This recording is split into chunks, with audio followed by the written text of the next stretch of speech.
பொருள் எந்த மாதிரி வருமா?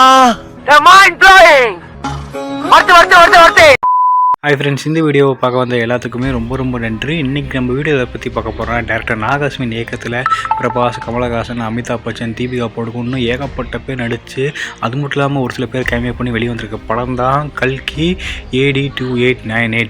இந்த படம் வந்து பார்த்துட்டிங்கன்னா 720 கோடி பட்ஜெட்டில் மிகப்பெரிய ஒரு பிரம்மாண்டமான ஒரு 12 படமாக வந்து ரிலீஸ் ஆகிருக்கு. அதாவது பார்த்தீங்கன்னா 2024 ரிலீஸ் ஆன படங்களே ஹையஸ்ட் பட்ஜெட் படம் ஆல் ஓவர் இந்தியாவில் வந்து பார்த்திங்கன்னா இந்த படம் தான். கிட்டத்தட்ட 720 கோடின்றாங்க. அந்த 720 கோடியில் வந்து பார்த்திங்கன்னா என்ன மாதிரி படத்தை வச்சிருக்காங்க, உண்மையிலுமே இந்த படம் வந்து பார்த்தீங்கன்னா ஒர்த்தா இல்லைன்றதை இப்போ நம்ம வீடியோவில் பார்க்க போகிறோம். வீடியோக்குள்ளே போகிறதுக்கு முன்னாடி உங்களுக்கு இந்த வீடியோ பிடிச்சிருந்துச்சுன்னா உங்கள் ஃப்ரெண்ட்ஸுக்கும் இந்த வீடியோ கொஞ்சம் ஷேர் பண்ணி விட்டுருங்க. இப்போ நம்ம வீடியோக்குள்ளே போகலாம்.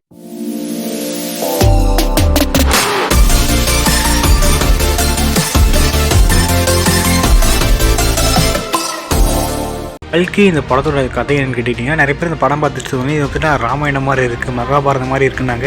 நான் ராமாயணம் மகாபாரதம் ரெண்டுமே சன் டிவியில் சீரியல் போடும்போது நான் பார்த்தது கிடையாது, புக்கில் நான் படித்தது கிடையாது. இந்த படத்தோட ஆரம்பிக்கும் அப்படின்னா கிருஷ்ணர் யாருக்கும் சாபம் கொடுக்குற மாதிரி ஆரம்பிக்கும். அவர் கொடுத்த இந்த சாபத்தில் ஆரம்பித்து இப்போ நம்ம வாழ்ந்துட்டு இருக்க நிகழ்காலம் கடந்து எதிர்காலத்துலேயே பார்த்திங்கன்னா இந்த கதை நடந்துக்கிட்டு இருக்கும். இப்படி எதிர்காலத்தில் நடக்கிற கதை என்ன ஆகும்னா, வில்லன் டீமுக்கு ஒரு பொருள் தேவைப்படும். அந்த பொருள் வந்து பார்த்திங்கன்னா நல்லவங்க ரொம்ப பத்திரம் பாதுகாத்துட்டு இருப்பாங்க. வில்லிங்களே போய் அந்த பொருளை அசாலில் எடுக்கலாம். ஆனால் அப்படி எடுத்தால் ஹீரோவுக்கு என்ன மரியாதை? நம்ம ஹீரோ எதுக்கு படத்தில் வச்சிருக்கோம்? ஹீரோட்ட போய் வந்து ஹெல்ப் கேட்பாங்க. இப்படி வந்து ஒரு பொருள் அங்கே இருக்குப்பா, நீ மட்டும் அதை எடுத்து கொடுத்துட்டேன்னா நீ ஆசைப்பட்ட வாழ்க்கையை நீ வாழலாம், அதுக்கு நாங்கள் கேரண்டின்ற மாதிரி சொல்லுவாங்க. ஹீரோ ஒன்று உடனே வந்து பார்த்தீங்கன்னா கிளம்பி போய் அது இந்த பொருள் எடுக்க போயிடுவார். அப்போ வந்து பார்த்தீங்கன்னா யாரோ ஒருத்தர் அந்த ப்ராஸ்பெக்ட் சொல்லியோ இல்லை ஏதோ ஒன்று பண்ணி வந்து பார்த்தீங்கன்னா ஹீரோட மனசை மாற்றிடுவாங்க.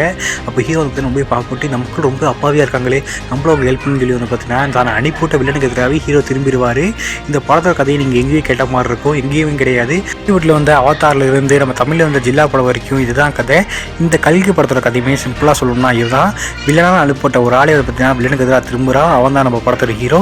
இந்த படத்தோட சிம்பிளான கதையுமே இதுதான். ஏன்னா படத்தோட கதை சிம்பிளாக இருந்தாலுமே அவங்க ஸ்க்ரீன் பிளேன்னு சொல்லி படத்தை எடுத்தது பார்த்தீங்கன்னா ரொம்பவே அருமையாக இருக்குது. டெக்னிக்கலாக வந்து பார்த்திங்கன்னா இந்தியாவில் வந்து ஒன் ஆஃப் த பெஸ்ட் படம் வந்து கண்டிப்பாக சொல்லலாம். கிராஃபிக்ஸ் ஒர்க்காக இருக்கட்டும், அவங்க போட்ட செட்டாக இருக்கட்டும், நிறைய இடங்கள் பார்த்தீங்கன்னா செட்டில் எடுத்திருப்பாங்க. நமக்கு செட்டு மாதிரி ஃபீல் ஆகுது. அந்தளவுக்கு வந்து ரொம்ப ரியலிஸ்டிக்காக வந்து பார்த்தீங்கன்னா இந்த படத்தை எடுத்திருப்பாங்க. இந்த படத்தை வந்து பார்த்தீங்கன்னா நீங்கள் டெக்னிக்கல் வைஸ் குறைய சொல்ல முடியாது. அதனால் பார்த்தீங்கன்னா டாப் கிளாஸ் இந்த படத்தை எடுத்து வச்சிருக்காங்க. செம்ம குவாலிட்டியாக இருக்க படம் பார்க்கும்போது வந்து பார்த்தீங்கன்னா நீங்கள் ஒரு புது உலகத்துக்கு போன மாதிரி வந்துட்டு ஒரு ஃபீல் கண்டிப்பாக உங்களுக்கு கிடைக்கும். டைம் வந்து கண்டிப்பாக போய் இந்த படத்தை தேட்டரில் பாருங்கள், ஒரு செம்மையான தேட்டர் எக்ஸ்பீரியன்ஸ் கண்டிப்பாக உங்களுக்கு கிடைக்கும். அப்புறம் இந்த படத்தில் நடிச்சவங்க பற்றி சொல்லலாம். படத்தில் மெயின் ஹீரோ பிரபாஸ், அவர் வந்து பார்த்தீங்கன்னா ஒரு ஆக்டிங் ரொம்ப முக்கியம்னு சொல்ல முடியாது, ரொம்ப எக்ஸலண்ட்டாக இருக்குன்னு சொல்ல முடியாது. அவர் கொடுத்த வேலையை ரொம்ப சூப்பராக பண்ணியிருக்காரு. அமிதாப் பச்சனாக இருக்கட்டும், தீபிகா படுகோனாக இருக்கட்டும், எல்லாம் பார்த்தீங்கன்னா அவங்களுக்கு கொடுத்த ஒர்க்கு, அந்த கொடுத்த கேரக்டர் வந்து பார்த்தீங்கன்னா ரொம்ப சூப்பராக நடிச்சிருக்காங்க. அப்புறம் வந்து பார்த்தீங்கன்னா கமலஹாசன், அவரோட நடிப்பை பற்றி நம்ம சொல்லியே ஆகணும். அவர் வந்து ஒரு 20-25 நிமிஷம் வந்து பார்த்தீங்கன்னா இந்த படத்தில் வருவார். அங்கே கொஞ்சமாக வருவார். அவர் வர சீனில் வந்து சரியான பட்டாசாக இருக்கும். ஒவ்வொரு சீனும் பார்த்தீங்கன்னா அவ்வளோ மாசாக இருந்துச்சு.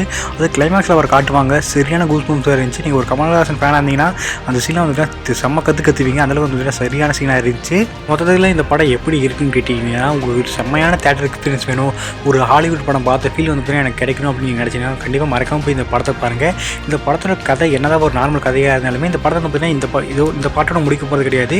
இது ஒரு வந்து ஒரு யூனிவர்ஸ் மாதிரி வந்துட்டு நாங்கள் பில்ட் பண்ண போகிறாங்க. மார்வல் யூனிவர்ஸ், DC யூனிவர்ஸ் மாதிரி வந்து பார்த்தீங்கன்னா இவங்களும் ஒரு கல்கி யூனிவர்ஸ்ன்ற ஒன்று உருவாக்க போகிறாங்க. அதோட முதல் பகுதி தான் இது. ஏகப்பட்ட கதைகள், ஏகப்பட்ட கேரக்டர்ஸ் வந்து இந்த படத்தில் வர போகிறாங்க, இந்த கதைக்குள்ளே வர போகிறாங்க. அதெல்லாம் தெரியாது. முதல் பகுதியை நம்ம பார்த்தா தான் அடுத்து வர கதைகள் எல்லாமே நமக்கு புரியும். நீங்கள் கேட்கலாம் ஏன் நான் அஜித் வந்த படம் பார்த்துக்கலாமே நீங்கள் நினைக்கலாம். நான் அப்படி கிடையாது. இந்த படத்தை நீங்கள் தேட்டரில் பார்த்தீங்கன்னா ஒரு செம்மையான எக்ஸ்பீரியன்ஸ் உங்களுக்கு கொடுக்கும். அதனால் வந்து பார்த்தீங்கன்னா மறக்காமல் நீங்கள் படத்தை தேட்டரில் பாருங்கள், ஒரு செம்ம ஃபீல் உங்களுக்கு கிடைக்கும். இதுதான் இந்த கல்கி படத்தோட என்னோட தாட்ஸ் அண்ட் ஒப்பீனியன். என்னோட கருத்து தான். உங்களோட கருத்து சொல்லி மறக்காமல் கமெண்ட்ஸில் கமெண்ட் பண்ணுங்கள். இந்த வீடியோ பிடிச்சா உங்கள் ஃப்ரெண்ட்ஸுக்கும் ஷேர் பண்ணி விட்டுருங்க.